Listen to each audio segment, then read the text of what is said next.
Une seule question me vient à l'esprit, mais jusqu'où ira Aymeric Caron? À force de défendre l'indéfendable, le député LFI semble désormais prêt à se transformer en avocat bénévole des ayatollahs iraniens. Dernière sortie lunaire en date sur X, l'ancien Twitter, Caron s'indigne qu'on puisse envisager l'élimination d'un dirigeant étranger, en l'occurrence Ali Khamenei, guide suprême d'une théocratie qui pend des femmes pour un voile mal mis, finance des groupes terroristes comme le Hezbollah ou le Hamas et rêve d'éradiquer Israël de la carte. Et Caron s'enflamme.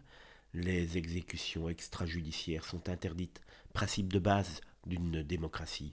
Un tweet sorti tout droit du manuel du bisounours international ou d'un stagiaire de Amnesty sous LSD.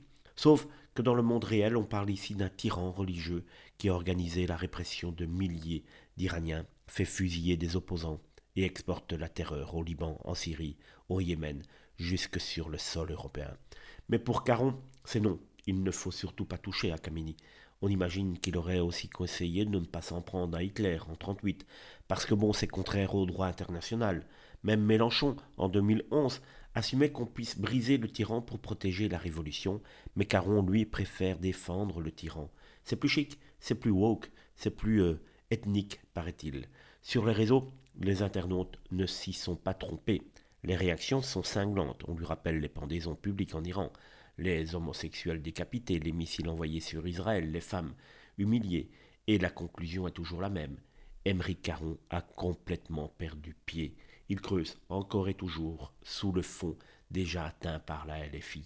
On pensait qu'il défendait les animaux. On découvre qu'il défend désormais les mollahs.